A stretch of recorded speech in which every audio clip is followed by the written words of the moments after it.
Hello everyone, how are you doing? This is MD Tech here with another quick tutorial. In today's tutorial, I'm going to show you guys how to go about changing the audio output on your Samsung smartphone.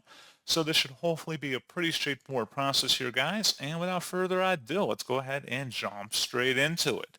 So all you have to do is open up your phone, if it's not already turned on, and then swipe up, select the setting gear icon, and then you want to go and select the apps button that appears underneath settings. So go ahead and select apps and then scroll to the bottom where it says special app access and open that up.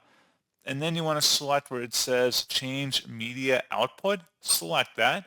And then you can go ahead and select a different output if one is available. You have to already have it synced up, and that's a different tutorial altogether. But if you just want to go ahead and change it through here, it's just a very easy process if it's already set up on your phone. So pretty straightforward process on that, guys, if you want to change the output for a paired Bluetooth device, for example. So like I said, pretty straightforward process. And as always, thank you for watching. I do hope that I was able to help you out. And I do look forward to catching you all in the next tutorial. Goodbye.